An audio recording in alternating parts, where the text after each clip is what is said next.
nation.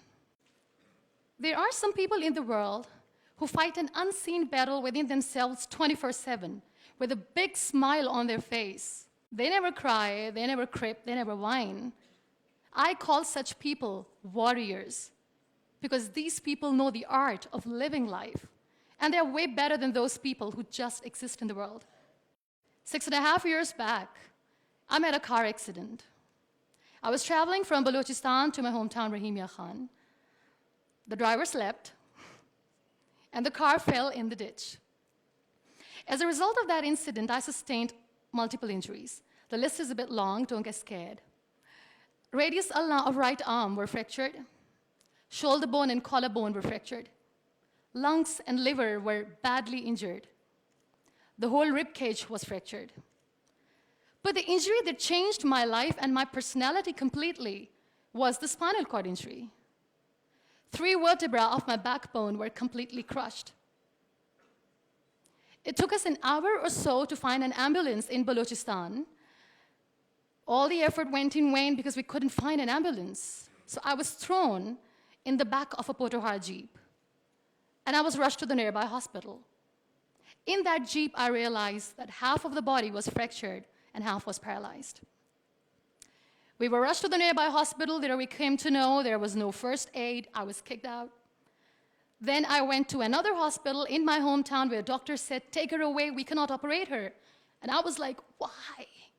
And they were like, "We don't have equipment, you will die someday, you go." I was kicked out again.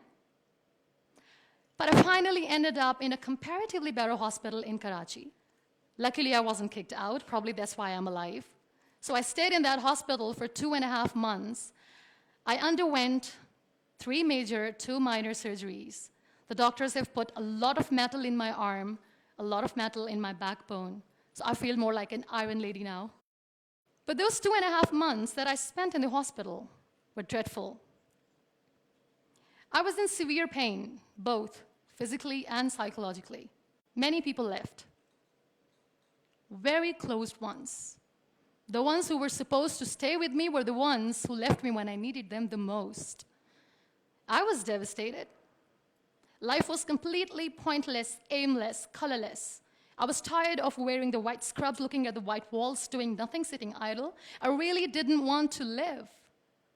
But then I realized that instead of crying for the people who were not meant to be with me, and for the legs which I have lost, I have people around me who want to see me alive. I have so much to be grateful for.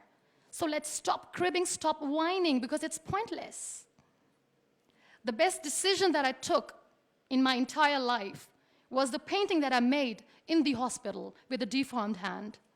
That's how I added colors in my colorless life.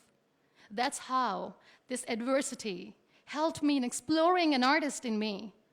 That's how this art kept me alive through this whole journey. Then I was moved to Islamabad. I stayed in my room on the bed, confined for 2 years, because I developed multiple pressure ulcers and a variety of infections and allergies. Now, this whole traumatic journey of 2 years and 2.5 months being bedridden, doing nothing, the only thing that kept me alive was art. What a beautiful medium art is, that without uttering a single word, you express yourself. What a beautiful escape it was. But the day I sat on the wheelchair for the first time, I was a completely different person. I still remember that I looked at myself in the mirror and I said, "You cannot wait for a miracle to come and make you walk. You cannot wait for the stem cell treatment because it's very expensive. You cannot wait and sit in the corner of the room crying and begging for mercy because people don't have time." So the only thing that I could do was to accept myself the way I was. The sooner, the better. That's what I did. I really wanted to make myself financially strong. Let's become professional. I started to find some jobs. A very good friend of mine, Fine Day, updated a status on Facebook saying, "We want content writers." And like a cribber, I commented, "I wish I could." I was called for that interview, and I was hired as one of the content writers for Pakistan's first official websites, heartofasia.pk. Salman Taseer Late was the CEO. That's how I started my professional career. So I was becoming financially strong, stable, content writing was good. I was constantly exhibiting my work in different galleries. I was flourishing as an artist. Life was easy, but I wasn't happy. I was not contented because I was constantly aiming high. I was thinking big. I didn't know how I'm going to do, but I knew that I wanted to do something big for people, for the country. One day, I came across this polio campaign advertisement in which this little boy from a very underprivileged family is sitting on a wheelchair, and with his father sitting with him, crying and saying to the world in that campaign that give polio drops to your kids, otherwise they'll become like him. That advertisement shook me from inside. I feel devastated. The way that boy was objectified as an emblem of grief, misery, mercy, lifelessness, nothingness. Such a wrong picture which was being portrayed in media about the persons with disabilities. That's what we are called. That was the day when I decided that I have to change the perception of the people about being on wheelchair. Because being on wheelchair, you can still face the world with a big smile on your face and you can tell the world that you're happy the way you are. No one has right to objectify us as an emblem of misery or mercy. We are human beings, we breathe, we have souls, we are alive, we feel. We don't need your sympathies, we don't need your empathies. Let us live. No one has right to diss our abilities. We are capable enough to breathe and to live each and every moment of our lives. I recently did a modeling campaign for Toni & Guy, and that makes me Pakistan's first wheelchair-bound model. I'm brand ambassador of the Body Shop Pakistan, and I'm one of the very lucky Pond's Miracle women. It's always good to know that there are very few wheelchair-bound artists in the world, and I'm proud to be one, being a Pakistani, trying to preserve the ethnic jewels of the country in the paintings adorned by very graceful, strong, and powerful Pakistani women, which I paint. Very soon, I'm going to be Pakistan's first wheelchair-bound TV host. And I'm blessed to have a beautiful 3-year-old son, which, he was here, but he was so cranky. Now, you all must be thinking that why I'm using the word wheelchair over and over again in my talk. This is the very perspective I'm talking about. This wheelchair is not my weakness. This wheelchair is not an adversity. This is my strength because the kind of attention that I get when I go anywhere is priceless. Everyone loves to be in the limelight. I have started enjoying to be in the limelight too. This is the very perspective I'm talking about. This wheelchair has given me an opportunity to explore what I had in me and I never knew it.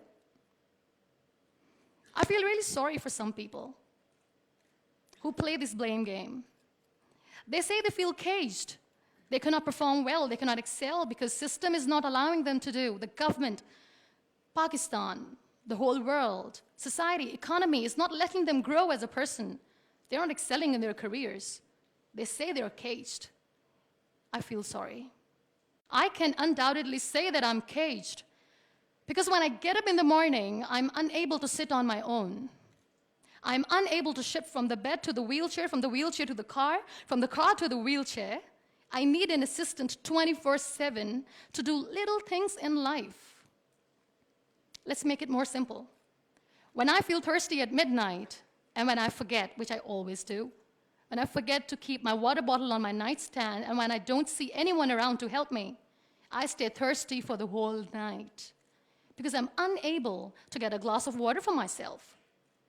I can undoubtedly say that I'm caged by my body, but my mind is free, and so is my soul, and so is my spirit. I can still dream big. I can still think big. I can still aim high. I can still aspire to inspire.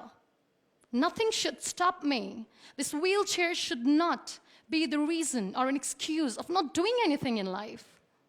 I still have big dreams. I still have big plans. And I still have to work on that. Be grateful for what you have. And trust me, you will always end up having more. And if you'll cry and if you'll crib for the little things in your life, you will never ever have enough. You want to excel? You want to grow? You want to be powerful and passionate and great professionals? Learn the art of converting your adversities into opportunities. The moment you're going to learn it, sky's the limit. So be grateful, be happy, be alive, and don't let anyone diss your abilities. Thank you.